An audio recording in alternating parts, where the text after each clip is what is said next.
Hey. Alright, so one of the outcomes of the Denver Nuggets winning this most recent NBA Finals is we now have this new term for offseason acquisitions called the Bruce Brown signing. In essence, this is a signing in the offseason that goes extremely under the radar during the summer, but as the season progresses on, more and more people start to say, and ask the question, wait, how much is this guy making? Or wait a second, how did all other 29 teams let this guy sign here? And as you all know, Bruce Brown fit both of those categories this past season, and ended up being a very integral part to that Denver Nuggets championship run. So with pretty much all of the notable free agents putting pen to paper by this point, I want to run through a quick little list of guys I think have the potential to be this season's Bruce Brown signing. I've got 6 honorable mentions and I've got 3 finalists, and if you ask me to pick a favorite, I don't really have a favorite, so I'm just leave it at the 3 finalists. But anyway, I wanted to have a little bit of structure to this search I had, so I added 3 stipulations to what exactly constitutes a Bruce Brown-esque signing. The first one is that Bruce Brown only made $6 million for the Denver Nuggets last season, so because of that, I didn't look at any of the super expensive contracts that were signed this offseason. I think if you made any more than $12 million, then you were not on the list. 2, Bruce Brown switched teams last offseason. He was a member of the Brooklyn Nets, where he was good, but then he went to the Denver Nuggets and he became great. And that brings me straight to point number 3, which is the fact that Bruce Brown didn't necessarily take a huge leap in talent by himself.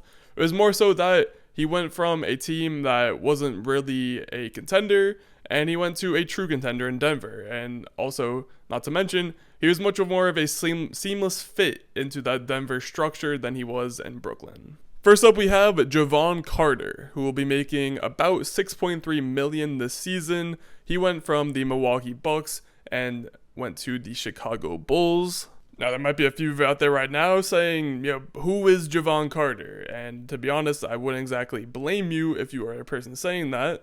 Jevon Carter came into the league as a very, very good defensive talent at the guard position, bounced around from a few teams like Memphis and Phoenix, ended up in Milwaukee last season where he had a bit of a breakout year. He played the most games he's ever had in one season, and he also averaged career highs in minutes per game, rebounds per game, points per game, all while shooting over 40% from 3, giving him a bit of a claim into that, so highly touted 3-and-D role. But the main reason I have him on this list, even though he is very unlikely to fit this mold as the rest of the guys on this list, is that he might just be exactly what the Chicago Bulls needed in an effort to get back in the win column and try and replace Lonzo Ball. Jevon Carter can eat some of those point guard minutes, and while he's nowhere near the playmaker that Lonzo is, he can at least supply them with the same shooting and defense that he did. Next up, we have O'Shea Brissett, who will be making about $2.1 million this upcoming year. He went from the Indiana Pacers to my Boston Celtics, and I'll be honest, there might be a little bit of bias in this one, but I digress. Now, O'Shea Brissett, he had a breakout stretch in 2021 where he signed on late in the year to the Pacers. He played 21 games and he averaged 11 points, 5 rebounds, and a steal per game with really solid shooting splits of 48, 42, 77. But then the next season, he saw those shooting splits drop.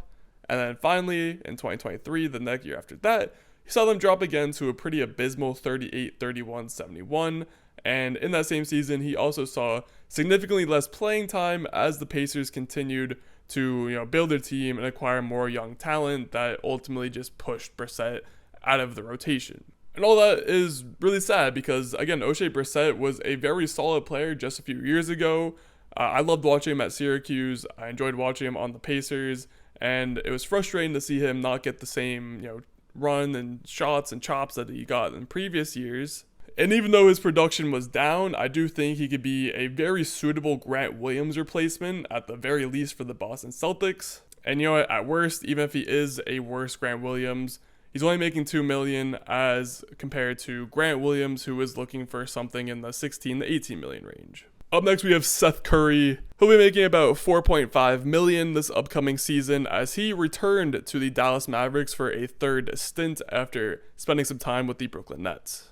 Now, Seth Curry, he's getting up there in age. Last season was not his best season production-wise, but he still remains one of the best shooters in NBA history, at least, statistically. So maybe he finds something to rejuvenate himself, as he did have some good years in Dallas in the past. Up next, we have Troy Brown Jr., as he went from the Los Angeles Lakers to the Minnesota Timberwolves and will be making about $4 million for this upcoming season. Now, Troy Brown is a very interesting case because he had a really solid year or two in Washington, but ultimately was phased out of the rotation, ended up in Chicago where he did not have the best of times.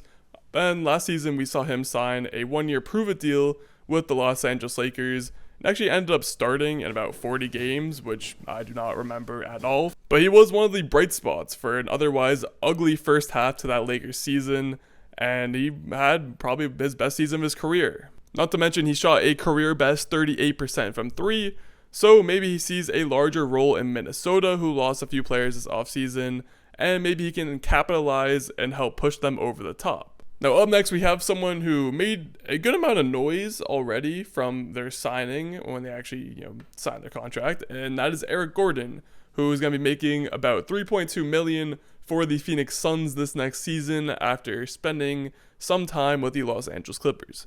Now Eric Gordon, he's getting up there in age, and he is slowly on the decline as his numbers are slowly getting just a bit worse year after year. But he's still a great scorer, solid starter, can hit threes, can get to the rim, all that good stuff. Overall, these Suns were very desperate for role players, and they ended up getting one of the best ones available for really cheap.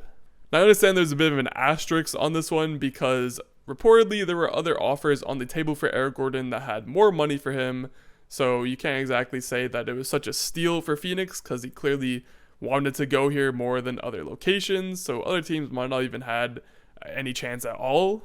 But I will still count it because still to get Eric Gordon for a little over $3 million is pretty crazy. And the last of the honorable mentions also breaks my stipulations a little bit, as we have Russell Westbrook. And this one is really crazy to me because again, this was a re-signing. He came back to the Los Angeles Clippers, but I'm gonna allow it because he only played 21 games with them last season after being bought out and signing a minimum contract with him. So again, it fits the theme of cheap deals. Anyway, Russ will be making about 3.8 million for this next season, and the Clippers getting him back for this cheap is just absurd, considering the fact that in those 21 games he did play for the Clippers last season, he averaged just under 16 points per game, over 7 assists per game, almost 5 rebounds per game, a steal per game, all while shooting 49% from the field and 35% from 3, which would be a career high if that was a full season stat. So you get all of that production from Russell Westbrook, who is very clearly not fallen off the cliff like many have thought over recent years. And the Clippers just re-signed him for less than $4 million, which is just screaming best value signing of this offseason. I think the Clippers really got away with one here. Because not only does Russ act as a pretty good third act to PG and Kawhi, as he's someone who can be good at cutting off ball, he crashes the glass, he gets extra possessions, he plays hard on defense. But on those frequent nights where you're missing a Kawhi, you're missing a Paul George, or you're missing both of them, you could also ask Russ to, go get you 20, 10, and 10, and he's able to do that. Now for the first finalist, we have Gabe Vincent, who went from the Eastern Conference champion Miami Heat to the Los Angeles Lakers, where he'll be making about $10.5 million this next season.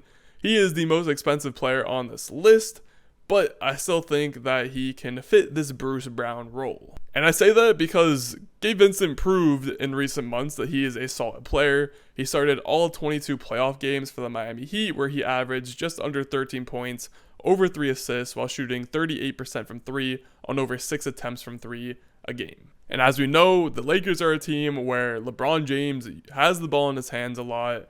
They also retain D'Angelo Russell, so Gabe Vincent is not going to have the ball in his hands a lot, which is perfectly fine. Not that he's bad with the ball in his hands, but he is also effective at being sort of a 2-guard, where he's hitting catch and shoot threes, he's attacking advantages off the catch, stuff like that. So overall, he's just a pretty perfect guard to put onto a LeBron James team. Pick and rolls with him and Anthony Davis should be pretty good. For $11 million and the MLE, this was a home run signing for the LA Lakers. Finalist number 2.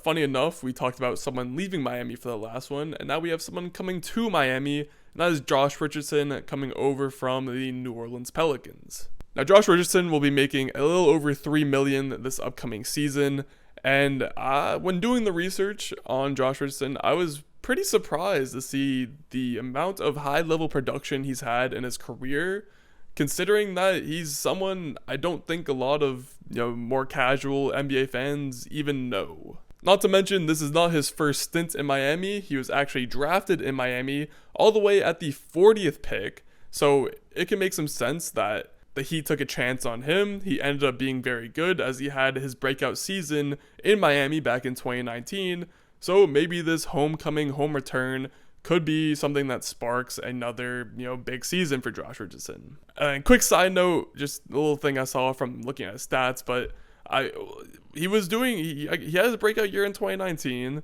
Then he goes to the Sixers, and from that point on, he just gets passed around from team to team and gets less and less touches and less shot attempts everywhere he goes.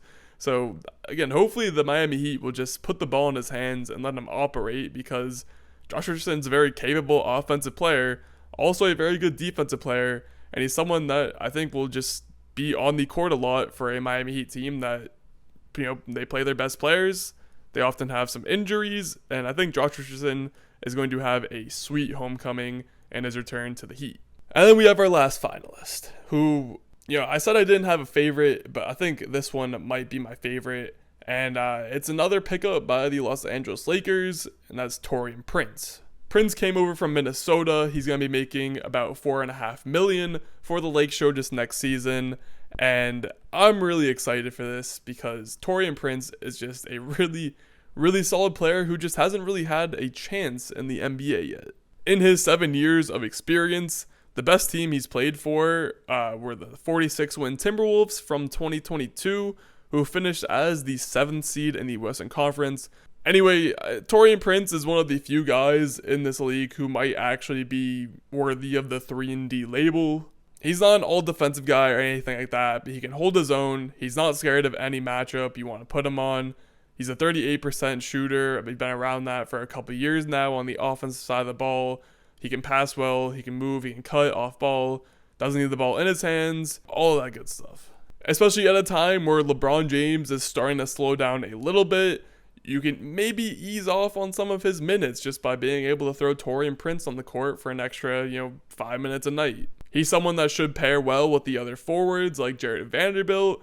Maybe you can run him at the 4 in a smaller lineup with AD at the 5. There are just a lot of roles that Taurean Prince will be able to fill for this Lakers team, and I'm very excited to see how Darvin Ham ends up using him. And it's for all those reasons I just listed and his overall malleability that I do think Taurean Prince might be the most likely Bruce Brown signing candidate for this upcoming season. But that's enough from me. I'd love to hear y'all's opinions about who you think this year's Bruce Brown signing was, or if it's even happened yet, as there are still a few decently big names out there on the market. But as always, if you enjoyed the video, leave a like, drop a comment, subscribe, all that good stuff, and I hope you all have a good rest of your day.